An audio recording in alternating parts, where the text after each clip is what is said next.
Ladies and gents, welcome back to my little channel. My name is Gary Prout, and thank you is all I can say at the minute. The response to my last reaction videos has been incredible. Up to 360 subscribers, 25,000 views.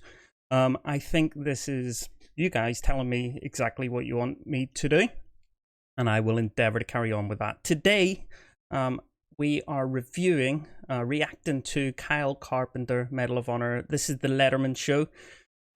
If you don't know why I'm doing these channels, so in the past I spent 12 years in the British Army, and while I was serving I received the nation's second highest award for gallantry, the Conspicuous Gallantry Cross, one below the Victoria Cross. So it gives me that little insight of what it's like to receive a significant gallantry award.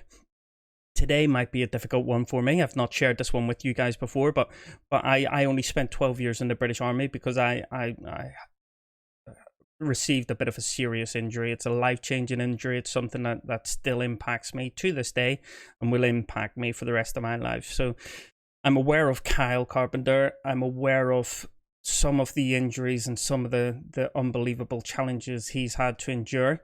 I've met quite a number of people like him. I actually was one of the team captains at the first ever Invictus Games in London. So I've been in and around these people for quite a while. No doubt this one's going to blow me out of the water. Let's watch this little show today. We've got Glenfiddich Fire and Cane, a beautiful little dram. I think I'm going to need it. Let's watch Cal and see what we can see. Our first guest is the only the second living Marine since Vietnam to receive the Medal of Honor, our nation's highest award for valor. Ladies and gentlemen, please welcome Corporal Kyle Carpenter.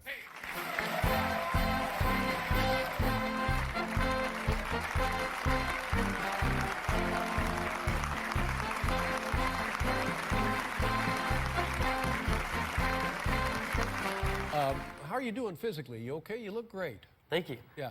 No, I'm doing great. In the gym every day. I'm a student at University of South Carolina. What are you studying?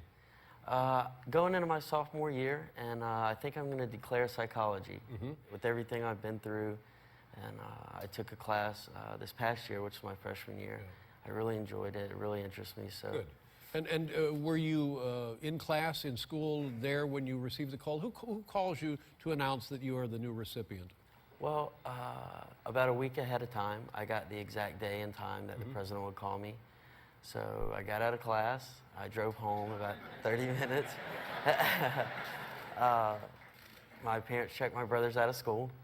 And we were all there in the living room to share that important, special moment in my life. And we hung up, and I went back to class. I think I'm going to throw that video on at the end. I did see it while I was looking for this video. Haven't watched it yet, but yeah, that must be quite an incredible moment. The other thing I find fascinating is Kyle's went into psychology.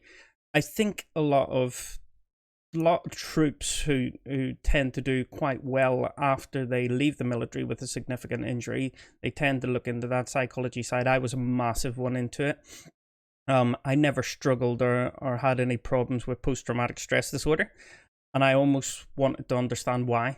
Why have I had a good reaction whenever some people I know have had this really bad reaction, this really challenging reaction? So fascinating, and I'd love to understand why he's went into that. If you know, please comment below. Drove back to class. Yeah.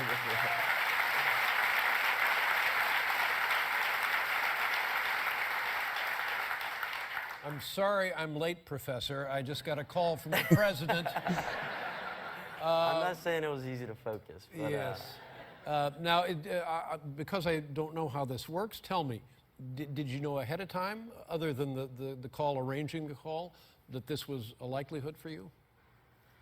Well, there definitely has to be some cause for preparation purposes, and they started coming a few months before. Started out not so official, just checking on me, seeing how things were going, where I was at in life, and then they kind of progressed to that point. Yeah, and since you've received the award, what has been the reaction from your friends in college, your family, and their friends, and so forth? I mean, not just since I received the award, since the moment I was injured. The love and support, appreciation, and just the positive backing that I've had, I just can't say enough about.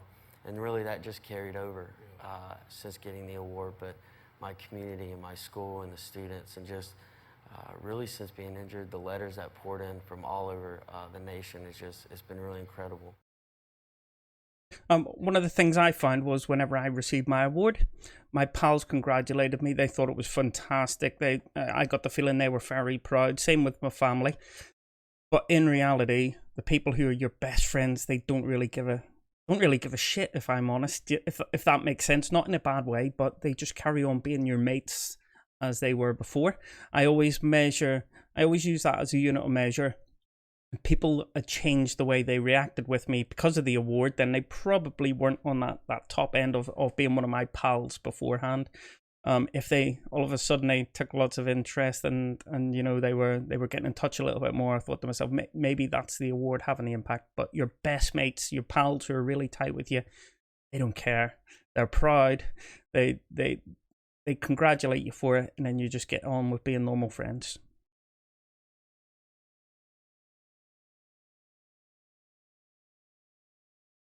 Had spent 4 months at the patrol base that entire time at the same spot, and we had got a mission to push south where there was no Marines, and it was a strong, I guess, an enemy stronghold. We got a mission to push down. We knew it was going to be a bad fight. We knew we were probably going to take casualties, but it was necessary to push that Marine presence out further. Furthermore, helping the local populations and trying to rid that territory of the enemy. Now, when you get that order, what does that do to you inside? Are you ready to go? Are you thinking, oh, damn, we got to go do this? Or is it all training? Is it adrenaline? What happens when you realize, okay, we're moving, we have an objective, and we're going to go after it? Well, you know, it's what we were over there for. It's what we signed up for. You're right, it had become part of daily life. Our squad drew the short straw, so you know, we headed down there, and you know, shortly after moving in, the first grenade attack came. Yeah.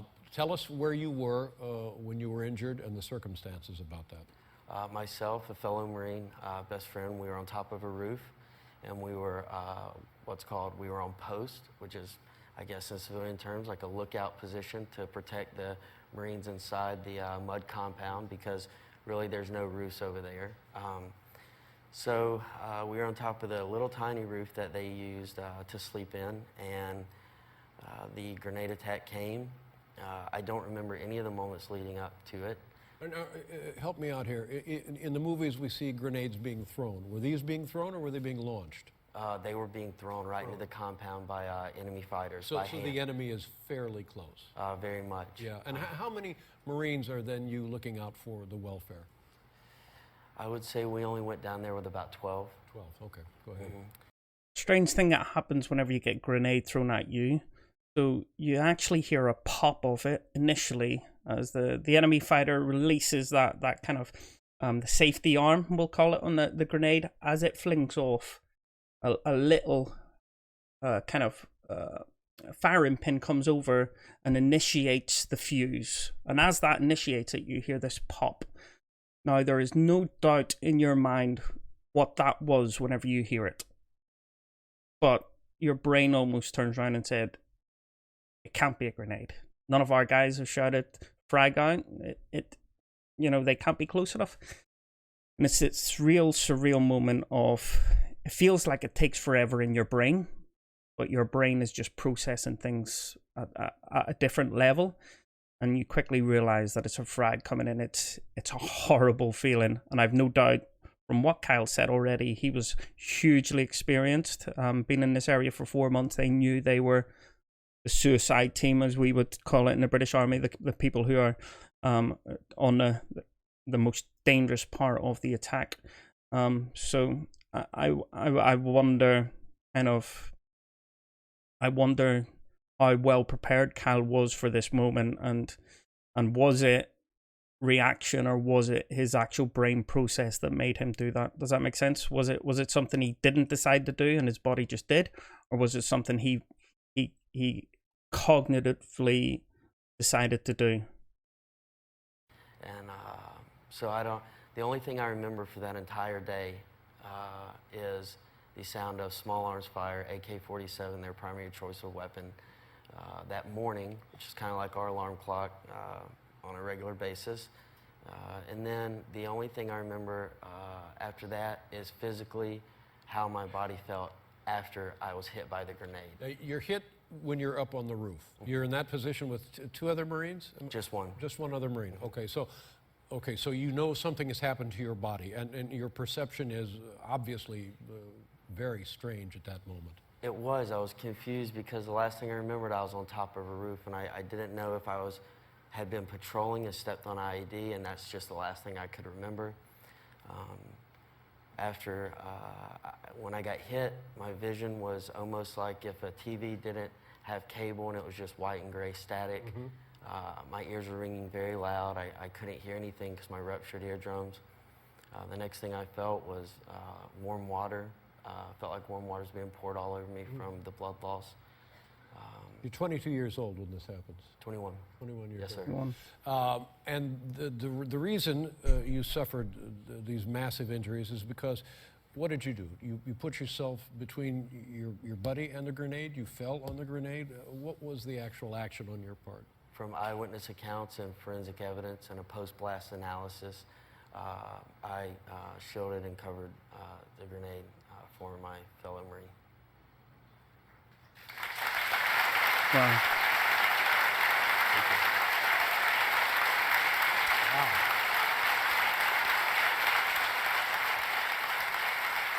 Cognitive, he decided. This is fascinating because this is nearly a textbook case of combat. Is this because of Kyle Carpenter, or is this because of Kyle Carpenter, the Marine? Kyle Carpenter, all day. Well, you know, from the second we step on the yellow footprints at boot camp, it's instilled to us that there's a bigger purpose, that the uniform we wear has a rich history and legacy of Marines that have been heroic before us to take care of our junior Marines, and that when we get in those bad parts of the world that nobody wants to go to, the Marines to our right and left is all we have. So I would like to say it was me. I would like to think it was a little bit me, but absolutely the Marine Corps and our history and just everything we stand for makes us want to be courageous and do those things. Well, God bless you. I'm not saying I disagree with him. I just think that the people who want to go into things like the Marine Corps, into the military, I think they've already got that sense of purpose kind of instilled into them. They understand that there's something in the world larger and more important than them. They care quite a bit about doing the right thing. I think he's being modest here and saying it was the Marine Corps. I'm sure the Marine Corps had a part to do with it, but I believe it's the individual. I believe it is the person, their upbringing, the stories they were told as kids. And I think the Marine Corps is just the right place for him to be. What's your thoughts? Please let me know below.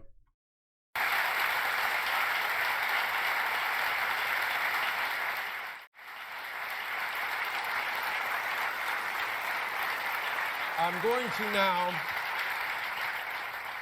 if it's all right with you, I'm going to run down the list of injuries you incurred. Is that okay? Yes, You're sir. comfortable with that? Yes, sir. I mean, I'm not hiding it from anybody. Yeah. So, Okay.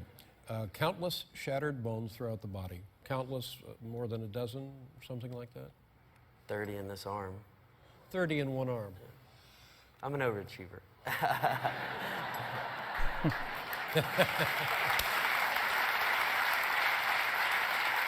Shrapnel in both legs. Shrapnel in both legs. Carotid artery in neck punctured.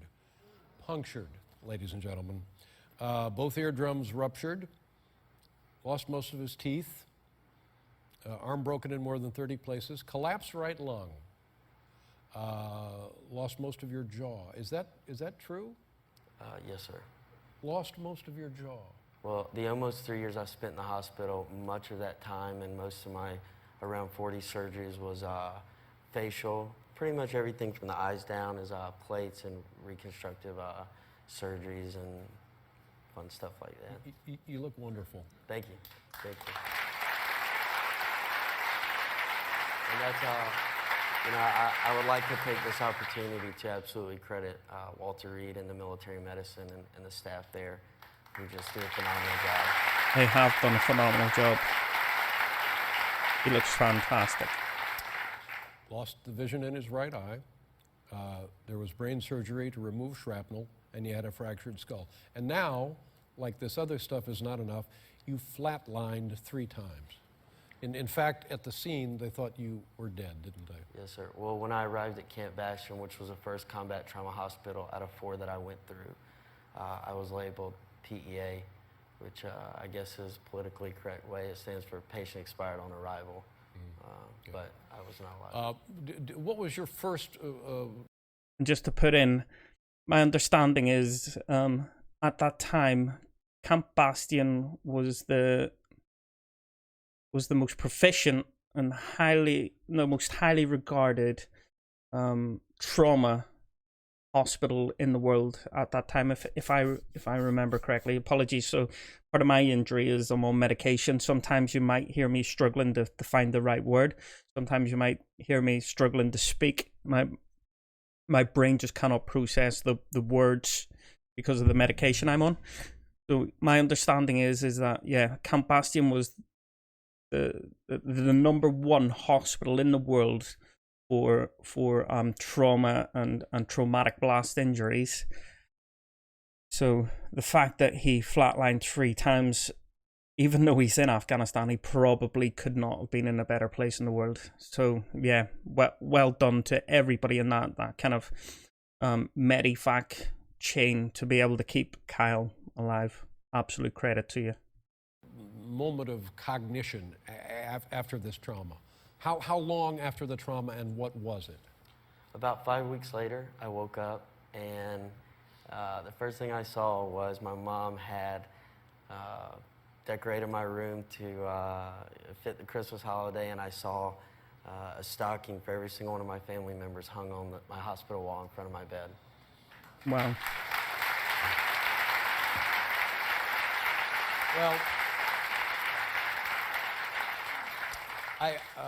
I don't know what to say. I wish you nothing but the best in life. Thank you so much. Thank you for your sacrifice. And as a parent, I hope to God my son does not ever have to go through what you have gone through, but in some way, I hope he is able to manifest the same courage. Thank you so much. It's a great honor to meet you. Thank you so much. Thank you, sir. Corporal Kyle Carpenter, ladies and gentlemen. Wow. Yeah, by the way, the whiskey was making my eyes kind of well up there. What an incredible young man.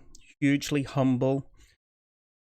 I don't know if you noticed it, but I'm going to play it again here. At the end, whenever he shakes David Letterman's hand, watch how much he has to move his body. Instead of reaching out with his left arm, which could potentially be the better one, he goes through the effort to actually lean across and shake with his right arm. I think it just indicates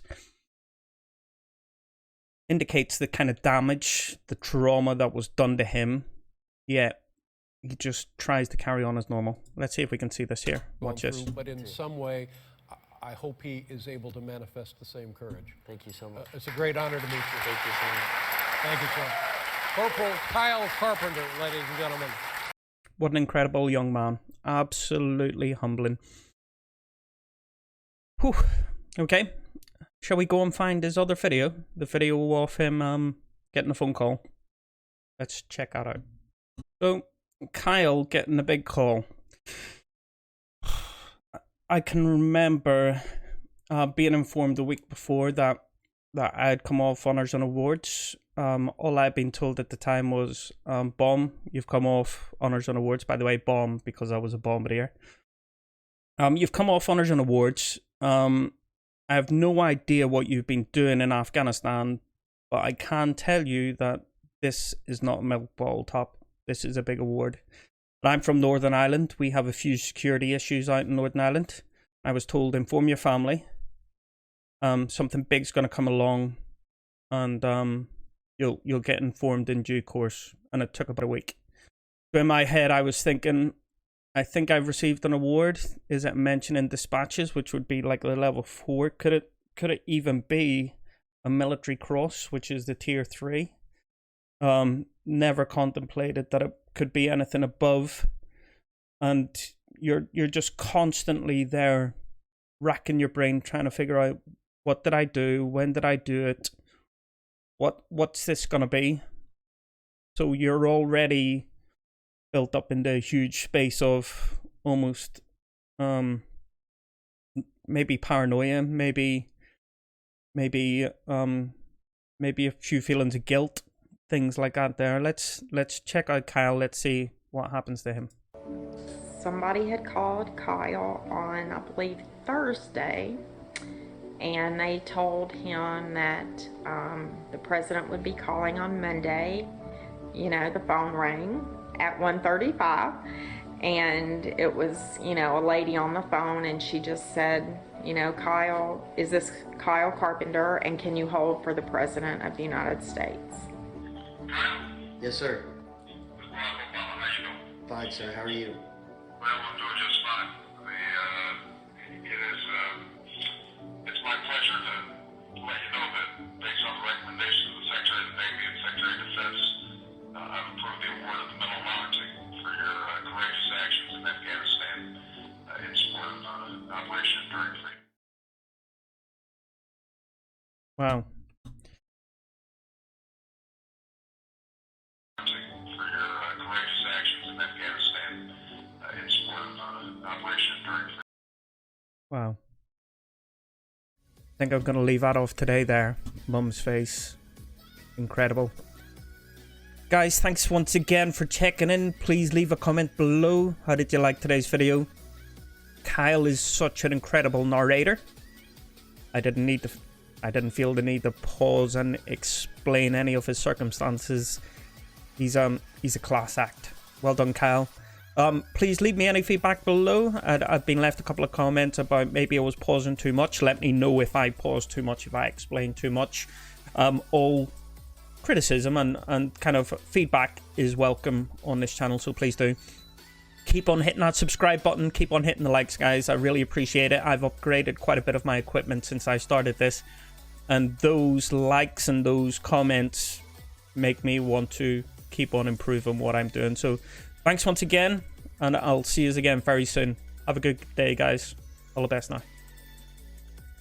Wow. What a legend.